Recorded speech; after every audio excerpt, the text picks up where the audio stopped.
We've all finished a very integral part in the Islamic calendar. Now, this month of Dhul Hijjah, it shares a connection with a very esteemed prophet in Islamic history. And this prophet in particular was who? Ibrahim alayhi salam. Ibrahim alayhi salam had very amazing qualities about him in his life, and that's actually what I want to reflect over for a brief moment today. You see, Ibrahim alayhi salam had a very phenomenal life. Every aspect of his life can be looked under the microscope, and some sort of lesson can be derived from his life. But earlier on in his life, when he was a child, he was born to a family of idolaters, as many of us know. And his father, historians differ on this opinion, either his father or his eldest uncle, was actually one who used to make and manufacture these idols. So at a very young age, Ibrahim alayhi salam looked at these idols and he observed them, and he saw that there was something strange and something odd about these idols. All of his people used to worship these idols, but Ibrahim was a bit reserved. And rightfully so, because these idols were extremely helpless. People used to go, for example, and place food in front of the idol. The idol could not even partake of the food. There used to be insects like flies and things of that nature that used to come on top of the idol. The idol can't even move those. The idols were more incapable of doing human things, let alone actually be their creator. So Ibrahim alayhi salam noticed this trend, and he said, man, these idols can't be my Lord. So he went at a very young age on a pursuit to find out who his creator was. So he went and he started observing the different creations that we have in this world. So he starts with the sun. He starts listing all the pros about the sun. The sun is such an amazing creation. It gives off light and radiation to all the human beings. It gives nourishment to the different plantations and the flowers and the plants and the trees. And it's such an amazing creation. So maybe this can be my Lord. So Ibrahim now started reflecting and pondering. And eventually, as the day proceeded and went on and the night came, eventually the sun went down. And he came to this realization that my Lord is someone that's always present. Therefore, this sun cannot be my Lord.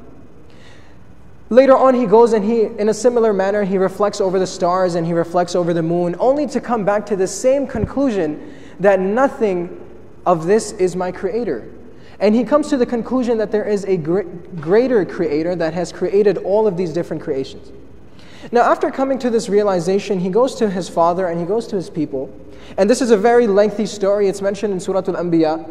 And I just want to concise it and make it brief for this discussion. So Ibrahim alayhi salam goes to his father and he starts telling him that why is it that we worship these idols that can't even do anything? So his father responds and he says, قَالُوا بَلْ وَجَدْنَا آبَاءَنَا لَهَا عَابِدِينَ. So we found our fathers worshiping it. That's the only reason why we worship it. Our fathers told us to do it. We found our people doing it. We found our family members doing it. That's why we do it. So Ibrahim alayhi salam, we all know this story. After he tried telling his people rejected him, eventually catapulting him into a fire where Allah subhanahu wa ta'ala made the fire cool and easy upon him. Now I want to stop here and I just want to ponder and reflect for a quick second.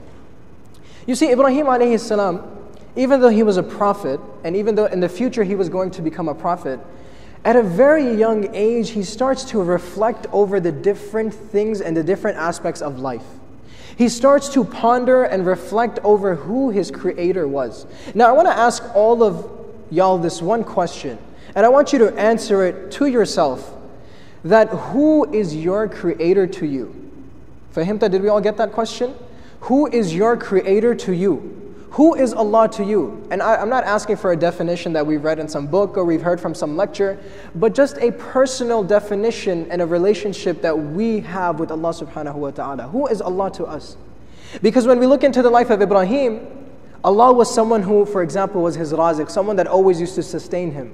Allah was someone who was his malik, someone that owned and controlled every single thing.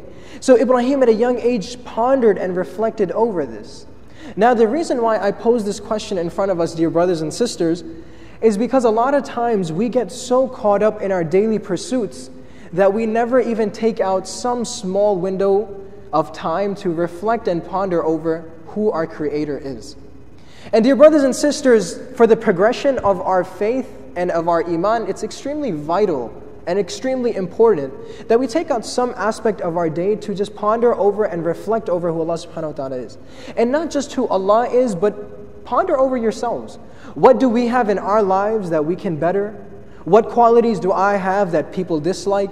What things can I do that I can become a better human being? What things can I inculcate in my life that I can become closer to the sunnah of the Prophet ﷺ? And dear brothers and sisters, especially in a world where we live today, where we have our cell phones, back in the 1950s, someone created a very magnificent creation, which was that of these electronics and these cell phones. And these things were made to make the life of human beings easier. But unfortunately today, even though they have their benefits, they've literally taken over our entire lives.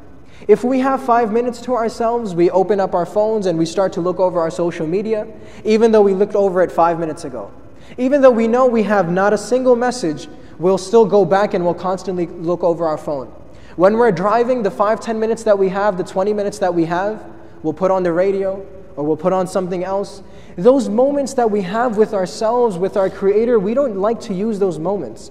And shaitan likes to put other things along the way. Well, don't forget you have to do this. Well, don't forget that you have to do this.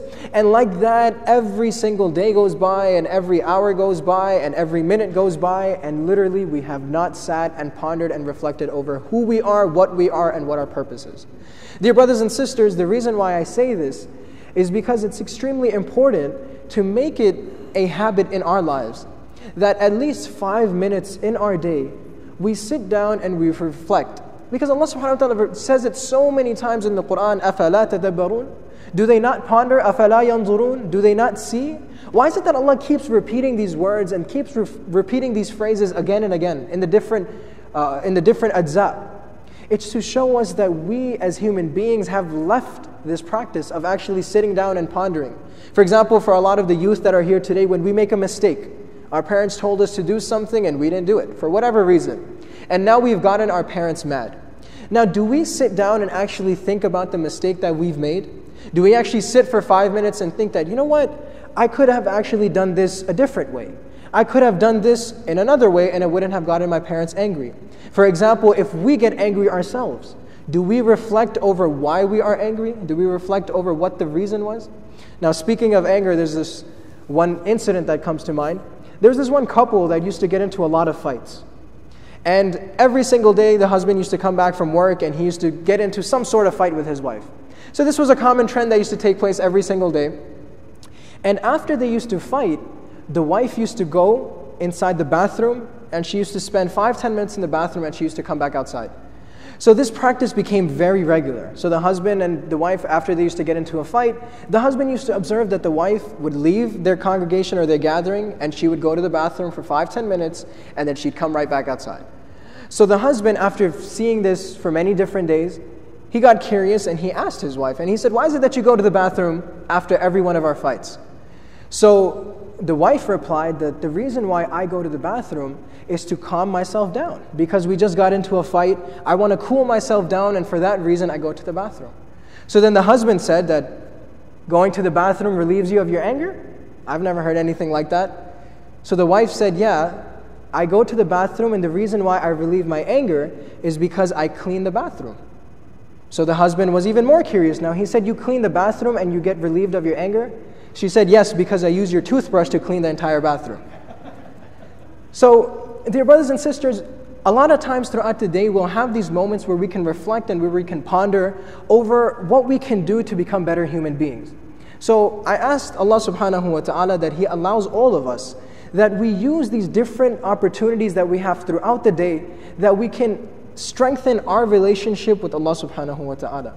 And dear brothers, when we start doing this, and sisters, when we start doing this more frequently, I promise you, you will see a drastic change in your relationship with Allah subhanahu wa ta'ala. You'll see it will become easier for you to do different things such as praying, such as fasting, and the different acts that we're supposed to do. We ask that Allah subhanahu wa ta'ala gives us all the ability to act upon whatever has been said. We ask that Allah subhanahu wa ta'ala accepts the hajj of all the hujjaj that have went and embarked on this tremendous journey.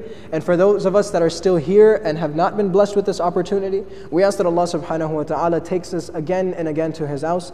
Ameen ya Rabbil Alameen. For those people that are sick, may Allah subhanahu wa ta'ala cure them. And for those that have passed on, we ask that Allah subhanahu wa ta'ala forgives their sins and makes their next journey easy upon them and admits them into paradise. Ameen ya Rabbil Alameen. Jazakallah khair wa akhiru da'wana and alhamdulillahi Rabbil Alameen.